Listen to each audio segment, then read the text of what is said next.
First of all, I want to just thank you all for the privilege to be here, not only hopefully to serve you for a few minutes here, but also to attend. I have some friends that have gone to TED in the past, and I've been thinking about coming, and I was on the edge, and then I got invited, and I said, I want to come. So I've attended about 2/3 of this, and I've gotten an enormous amount, not only from the speakers, but from so many people that I've met. I don't think in all the places I've spoken or been around, and I've been privileged to be in a lot of great places, as I'm sure you have, I've ever seen such a concentration of both talent, brains, but also passion and a common value. There's a community here about contribution, and it's really beautiful. So I thank you. I'll be back as a participant myself on an ongoing basis, and I thank everybody for their participation as well very much. Thank you. I have to tell you, I'm both challenged and excited. My excitement is I get a chance to give something back. My challenge is the shortest seminar I usually do is 50 hours. And I'm not exaggerating. I do weekends, and what I do more than that, obviously, coach people, but I'm into immersion, because how'd you learn language? You didn't learn it by just learning principles. You got in it, and you did it so often that it became real. And my stuff isn't pre-programmed. You know, something happens in the room, I ask a question, and I play off what's going there. And 17 minutes, that's not going to happen. I know we're going to put the principles across, and I'm beyond respectful to the format. I've gotten great value from it, although Lisa Randall, I felt very tough for how to explain Einstein's theories in 18 minutes. To make sure that you're served, though, because I really came here to serve, is I put some tapes in your box, but I want you to know that if you want to use net time, I call it no extra time, to learn some of these things and use them at a deeper level, if you call my office and you're from TED, you're on the list, you can get any product I have, there's no charge for it. And if you ever want to come to a seminar, I'd love to have you as my guest as well for something in more depth. So my gift to you, please. Thank you. Thank you. So the race begins. I've probably put a lot in here because I really want to try and serve you, and I hope it doesn't just sound like philosophy since we can't do the interaction at the same level, although I hope you'll participate with me a bit. The bottom line of why I'm here is that I'm really in a position, I'm not here to motivate you, obviously, you don't need that. And a lot of times that's what people think I do, and it's the furthest thing from it. What happens though is people say to me, well, I don't need any motivation. And I say, well, that's interesting, that's not what I do. I'm the why guy. I don't know why you do what you do. What is your motive for action? What is it that drives you in your life today, not 10 years ago, or are you running the same pattern? Because I believe that the invisible force of internal drive activated is the most important thing in the world. I'm here because I believe emotion is the force of life. All of us here have great minds. You know, most of us here have great minds, right? I don't know if I'm in the category, but we all know how to think. And with our minds, we can rationalize anything, we can make anything happen. We can, I agree with what was described a few days ago about this idea that people work in their self-interest, but we all know that you don't work in your self-interest all the time. Because when emotion comes into it, the wiring changes in the way it functions. And so it's wonderful for us to think intellectually about how the life of the world is, and especially those who are very smart. We can play this game in our head, but I really want to know what's driving you, and what I'd like to maybe invite you to do by the end of this talk is explore where you are today for two reasons. One, so that you can contribute more. And two, so that hopefully we can not just understand other people more, but maybe appreciate them more and create the kinds of connections that can stop some of the challenges that we face in our society today. They're only going to get magnified by the very technology that's connecting us, because it's making us intersect. And that intersection doesn't always create the view of everybody now understands everybody and everybody appreciates everybody. So I've had an obsession basically for 30 years. And that obsession has been what makes the difference in the quality of people's lives? What makes a difference in their performance? Because that's what I got hired to do. I got to produce the result now. That's what I've done for 30 years. I get the phone call when the athlete is burning down on national television and they were ahead by 5 strokes and now they can't get back on the course. And I got to do something right now to get the result or nothing matters. I get the phone call when the child is going to commit suicide, and I got to do something right now. And in 29 years, I'm very grateful to tell you I've never lost one in 29 years. It doesn't mean I won't someday, but I haven't done it. And the reason is an understanding of these human needs that I want to talk to you about. So when I get those calls about performance, that's one thing, like how do you make a change? But also, I'm looking to see what is it that's shaping that person's ability to contribute, to do something beyond themselves. So maybe the real question is, I look at life and say there's 2 master lessons. One is there's the science of achievement, which almost everyone in this room has mastered to an amazing extent. That's how do you take the invisible and make it visible, right? How do you take what you dream about and make it happen, whether it be your business, your contribution to society, money, whatever it is for you, your body, your family. But the other lesson of life that is rarely mastered is the art of fulfillment. Because science is easy, right? We know the rules, you write the code, you follow those, and you get the result. Once you know the game, you just, you up the ante, don't you? But when it comes to fulfillment, that's an art. And the reason is it's about appreciation and it's about contribution. You can only feel so much by yourself. So I've had an interesting laboratory to try to answer the question of the real question, which is, what's the difference in somebody's life if you look at somebody like those people that you've given everything to, like all the resources they say they need. You gave them not a $100 computer, you gave them the best computer. You gave them love, you gave them joy, you were there to comfort them. And those people very often, and you know some of them I'm sure, end up the rest of their life with all this love, education, money, and background, spending their life going in and out of rehab. And then you meet people that have been through ultimate pain, psychologically, sexually, spiritually, emotionally abused, and not always, but often they become some of the people that contribute the most to society. So the question we got to ask ourselves really is, what is it? What is it that shapes us? And we live in a therapy culture. Most of us don't do that, but the culture is a therapy culture. And what I mean by that is the mindset that we are our past. And everybody in this room, you wouldn't be in this room if you bought that theory, but most of society thinks biography is destiny. The past equals the future. And of course it does if you live there. But what people in this room know, and what we have to remind ourselves though, because you can know something intellectually, you can know what to do and then not use it, not apply it. So really what we got to remind ourselves is decision is the ultimate power. That's what it really is. Now when you ask people, you know, have you failed to achieve something? How many have ever failed to achieve something significant in your life? Say aye. Thanks for the interaction on a high level there. But if you ask people, why didn't you achieve something? Somebody who's working for you, you know, or a partner, or even yourself, and you failed to achieve a goal, what's the reason people say they failed to achieve? What do they tell you? Tell me. Come on, out loud. Didn't know enough, didn't have the knowledge, didn't have the money, didn't have the time, didn't have the technology, you know, I didn't have the right manager, didn't have the Supreme Court.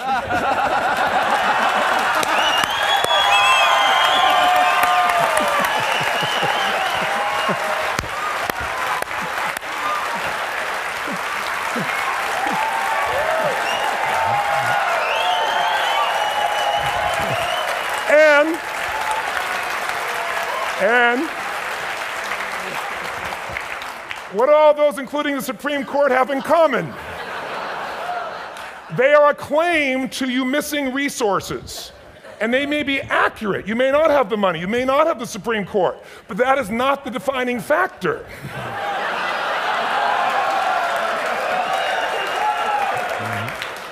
And you correct me if I'm wrong.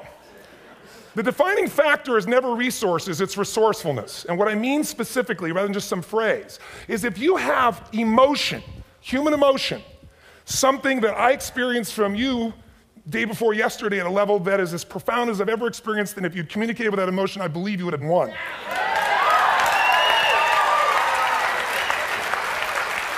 But how easy for me to tell him what he should do. Idiot, Robbins. But I know when we watched the debate at that time, there were emotions that blocked people's ability to get this man's intellect and capacity and the way they came across to some people in that day. Because I know people that wanted to vote in your direction and didn't, and I was upset. But there was emotion that was there. How many know what I'm talking about here? Say aye. So emotion is it, and if we get the right emotion, we can get ourselves to do anything. We can get through it. If you're creative enough, playful enough, fun enough, can you get through to anybody, yes or no? If you don't have the money, but you're creative or determined enough, you find the way. So this is the ultimate resource, but this is not the story that people tell us, right? The story people tell us is a bunch of different stories. They tell us we don't have the resources, but ultimately, if you take a look here, flip it up if you would. They say, what are all the reasons they have in common? We've said that. Next one, please. He's broken my pattern. But I appreciated the energy, I'll tell you that. What determines your resources? We've said decisions shape destiny, which is my focus here.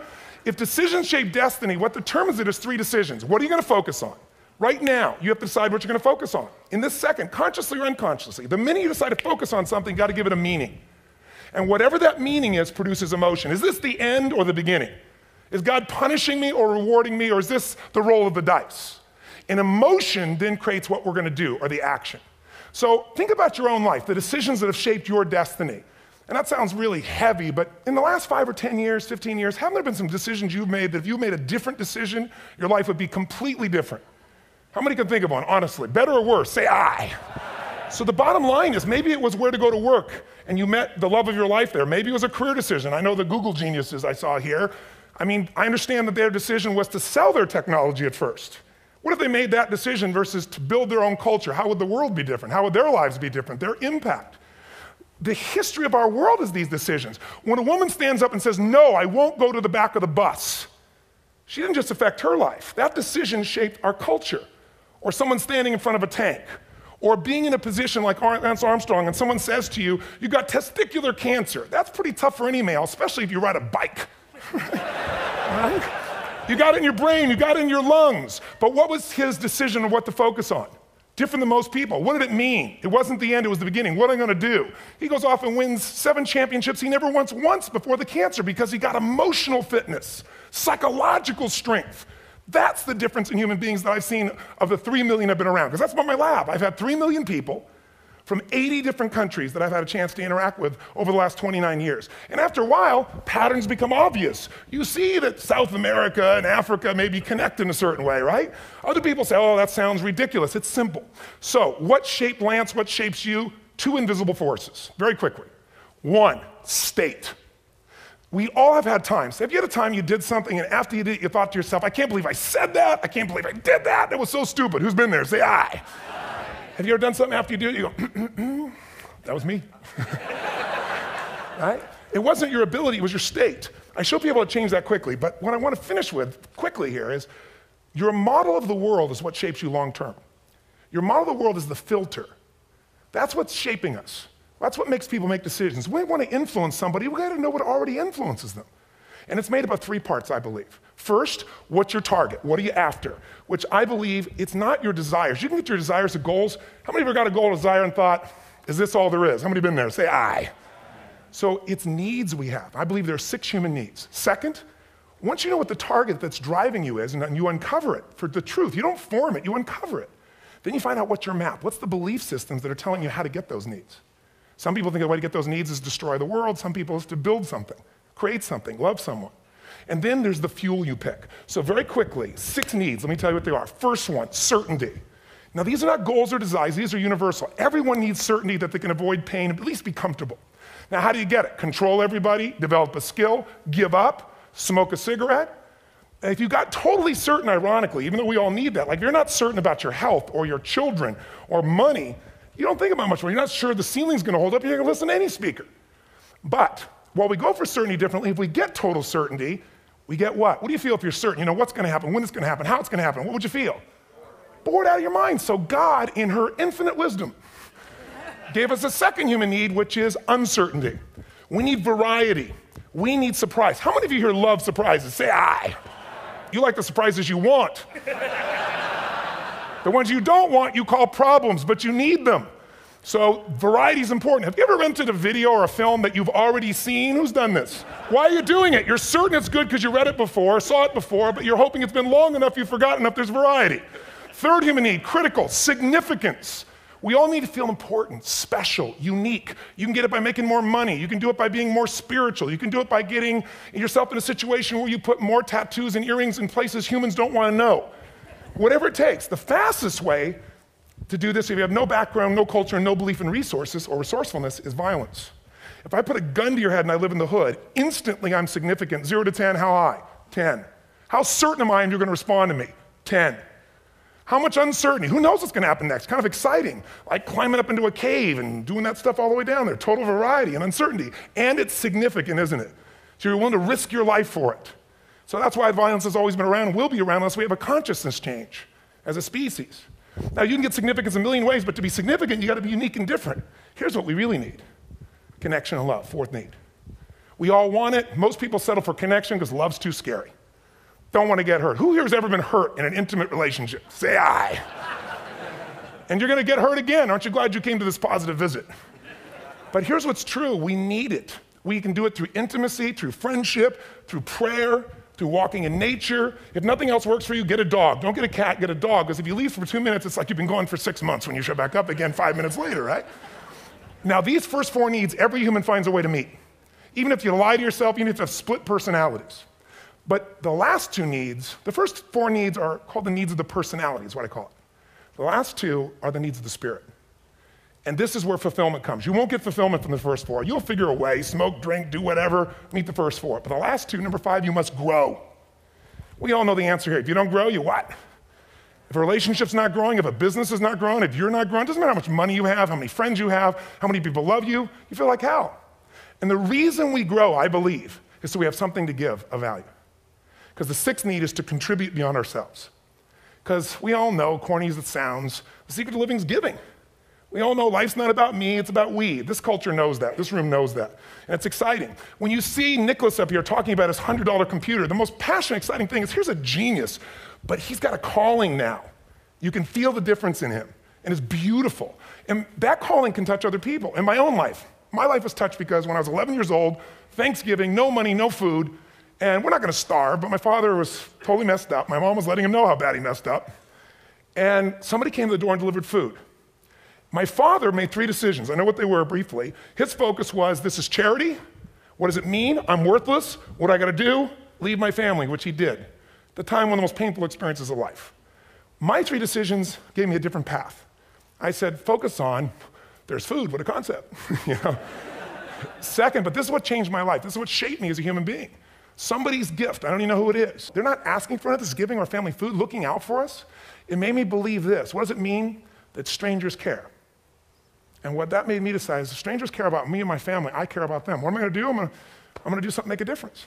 So when I was 17, I went out one day on Thanksgiving, it was my target for years, have enough money to feed 2 families. Most fun thing I ever did in my life, most moving. Then next year I did 4, and I didn't tell anybody what I was doing. Next year, 8. I wasn't doing it for brownie points, but after 8, I thought I could use some help. So sure enough, I went out, and what did I do? I got my friends involved, and I grew companies, and then I got 11 companies, and I built a foundation. Now, 18 years later, I'm proud to tell you, last year we fed 2 million people in 35 countries through our foundation, all during the holidays, Thanksgiving, Christmas, in all the different countries around the world. It's been fantastic. Thank you.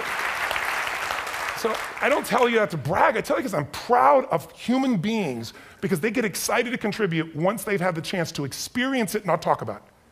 So finally, I'm about out of time, the target that shapes you, here's what's different about people. We have the same needs, but are you a certainty freak? Is that what you value most, or uncertainty? This man here couldn't be a certainty freak if he climbed through those caves.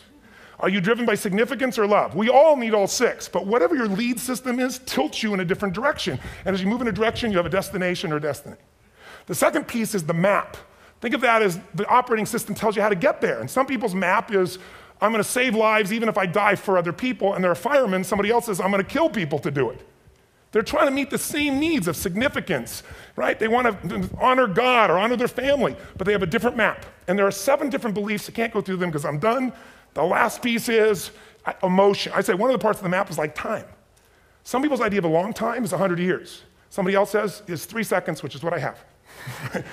And the last one I've already mentioned that felt you. If you got a target and you got a map, and let's say, I can't use Google because I love Macs, and they haven't made it good for Macs yet. So if you use MapQuest, how many have made this fatal mistake of using MapQuest at some time?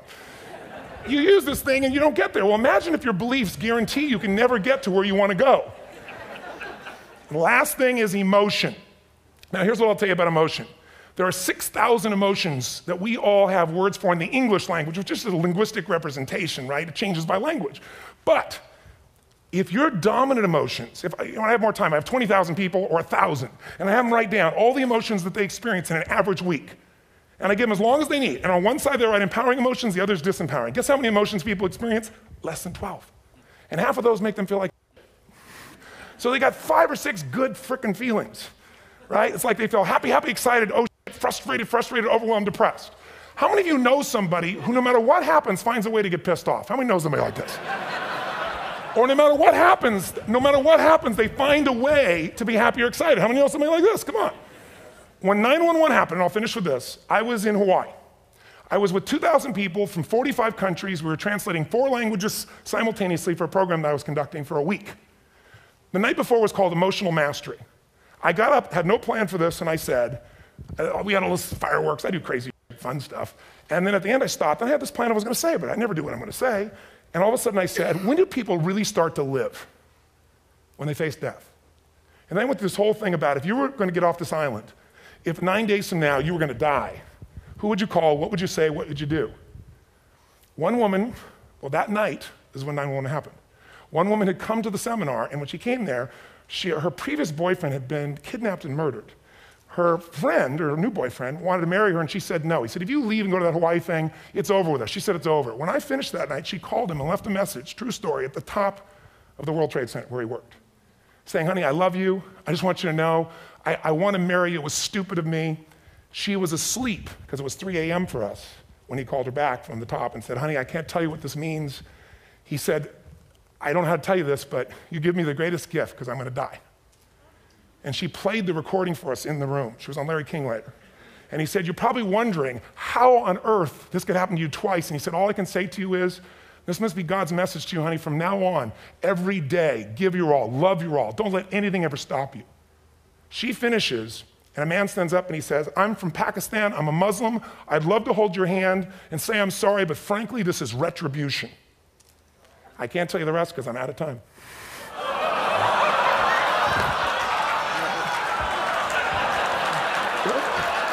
Are you sure? Finish the story. 10 seconds. 10 seconds. No, I want to be respectful. 10 seconds. All I can tell you is I brought this man on stage with a man from New York who worked in the World Trade Center, because I had about 200 New Yorkers there. More than 50 lost their entire companies, their friends, marking off their Palm Pilots. One financial trader, this woman made of steel, bawling, 30 friends crossing off that all died.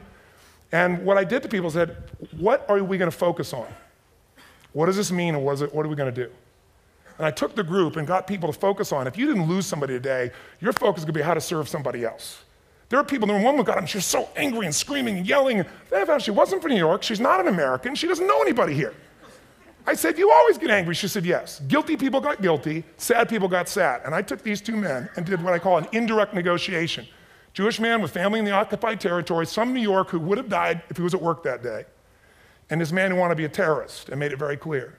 And the integration that happened is on a film, which I'll be happy to send you, so you can really see what actually happened instead of my verbalization of it. But the two of them not only came together and changed their beliefs and models of the world, but they worked together to bring, for almost 4 years now, to various mosques and synagogues, the idea of how to create peace. And he wrote a book, which is called My Jihad, My Way of Peace. So transformation can happen. So my invitation to you is this. Explore your web, the web in here.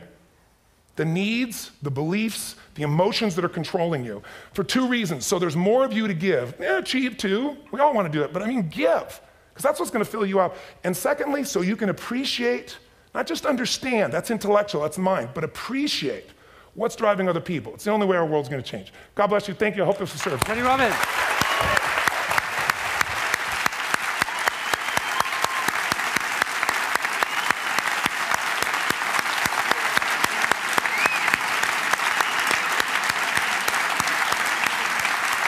Tony, come back up here. You gotta just recognize it.